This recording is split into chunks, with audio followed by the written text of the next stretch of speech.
This Week in the Boardroom, brought to you by NYSE Governance Services Corporate Board Member, along with Governance Knowledge Partners, the Center for Audit Quality, and Grant Thornton, and contributing partners, National Investor Relations Institute, and the Society of Corporate Secretaries and Governance Professionals.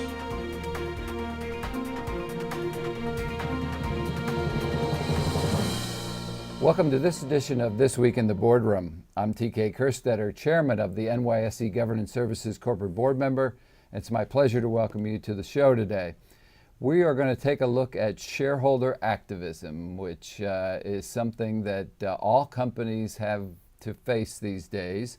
And we have an expert in the studios to join us to help us talk through this topic. Let me introduce Steve Balet, who's the Managing Director of Strategic Communications for FTI Consulting. Welcome, Steve. Thank you, TK. Well, let's start. There's sort of been at least the appearance of a rise in shareholder activism. So it seems like it's getting more attention this year. Is there any special reason why we sort of have seen this increased activity? Sure. I think the difference in shareholder activism this year, and I'll speak mostly to the economic activists, the Carl Icahns, the Elliots, JANA Partners, is that we're seeing them target companies that are $1 billion plus in market cap. To give you some numbers, this year in the first half of 2013, 8 companies were targeted where activists ran for board seats at companies of a greater than $1 billion market cap. In 2012, it was only 2. 2011, it was only 2. So those companies are going to make more news and more press than you would normally see in activist situations. And we're also seeing non-traditional activists get involved, for instance, Glenview and some other hedge funds that have not traditionally been activists before, actually pursuing activist campaigns. Well, that's a good segue.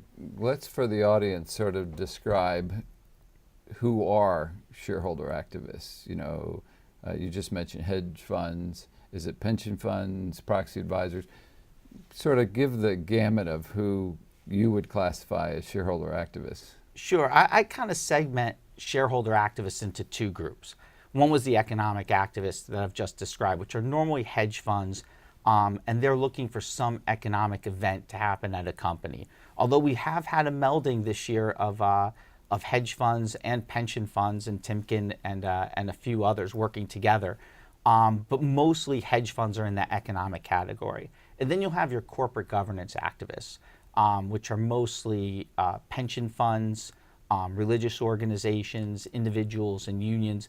And their activism is mostly putting forth proposals at companies, either disclosing political contributions, putting forth majority voting, separation of chair and CEO, and those types of proposals at companies. And we've seen a rise in both.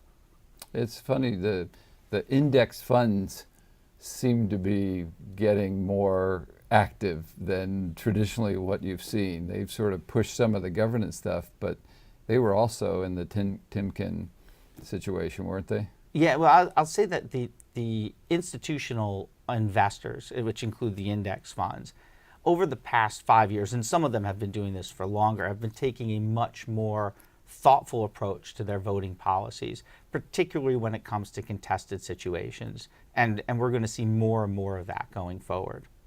Yeah, much has been discussed both on the show and always every year about the proxy advisory firms. So how, they play a role in sort of activist activities or seem to. So talk a little bit about what you see from the proxy advisories angle. Sure.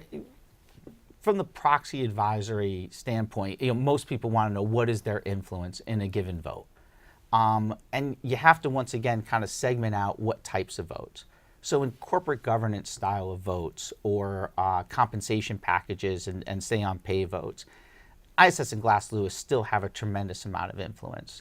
I think I saw a report recently that this year an ISS recommendation for or against on say-on-pay could sway about 30% of the outstanding vote that votes on that issue, which is a large amount.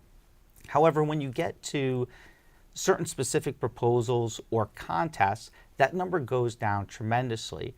It's not that institutions aren't paying attention to a proxy advisory firm's recommendations. They always take a look at it, but they're going about their own internal process, which is going to incorporate the portfolio manager or the analyst, a proxy voting committee or a corporate governance specialist, and they're taking an individual look at each situation and deciding how to vote. And I think that's a good thing in general, but it means that companies, when they go out and speak to their institutional investor base, they need to make sure that they're talking to all of the people involved in the voting decision process, particularly if they think that they may be facing an activist situation in the future. I think much was made of ISS's waning influence. I believe it was a splitting of the chair and CEO vote at JP Morgan.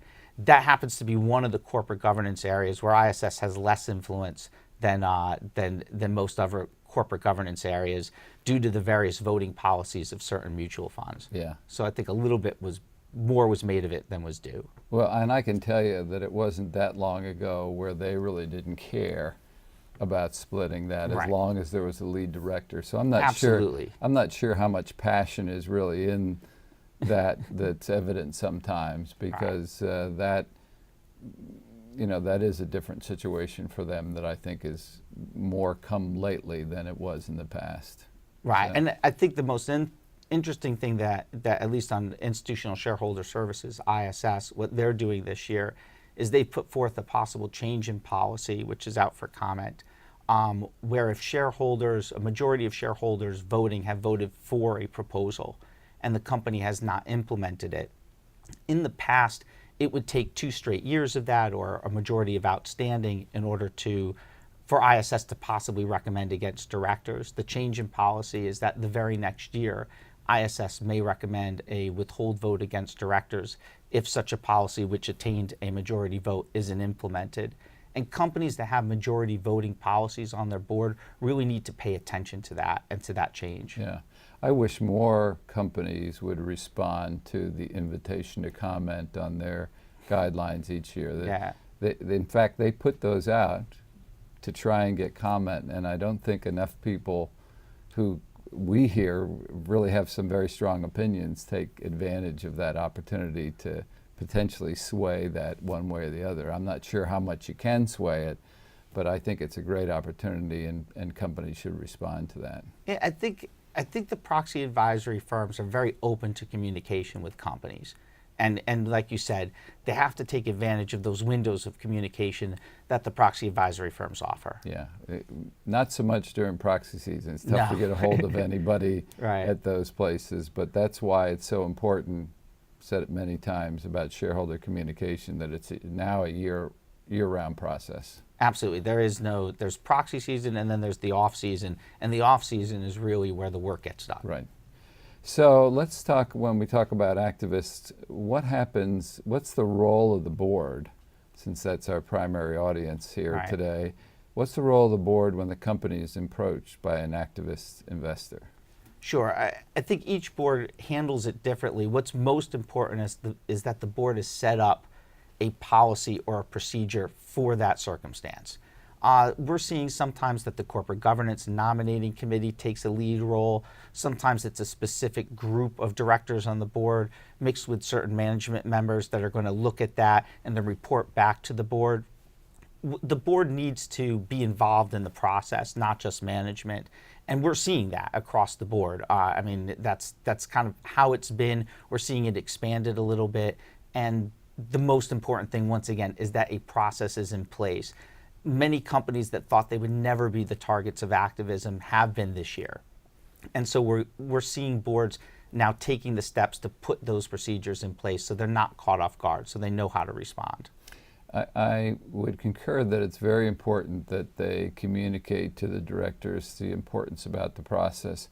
I can remember when people would be a little flippant about talking about their companies, outside the boardroom, or, might end up at a bar someday and make an offhanded comment that, oh yeah, if anybody offered us $40, we would bite in a minute. Next thing you know, next day they get a bear hug from somebody. So directors have they need to also have a policy for how they handle overtures to individual directors. Isn't that correct? Absolutely. I mean, if you're a director of a public company, you need to be aware not just of the various rules and disclosure policies which are attributable to you, but you need to be aware of what your company's policy is if you're approached by a shareholder with certain specific questions, or even if you don't know if that shareholder is an activist, where you can send that shareholder to discuss things with the company, that they will get back to the board. The board is always open to listening to shareholders, but certain policies and procedures need to be in place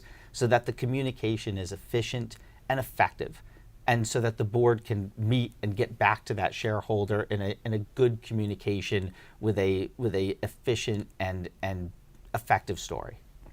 Shareholder communications, it's still, I thought 2 years ago was the year of shareholder communications. It won't go away, will it? No, it's activism. It always changes, and it always comes in great waves, and we're in the middle of another one, and it looks to be here to stay for quite some time. Well, Steve, thanks for joining us today. And that will conclude this edition of This Week in the Boardroom. We hope you enjoyed the show. We'll be back again next week to take a look at another topic that'll help you be a better board member or committee member. And we'll see you then. Join us again next week for This Week in the Boardroom, brought to you by NYSE Governance Services Corporate Board Member, along with Governance Knowledge Partners, the Center for Audit Quality, and Grant Thornton, and contributing partners, National Investor Relations Institute, and the Society of Corporate Secretaries and Governance Professionals.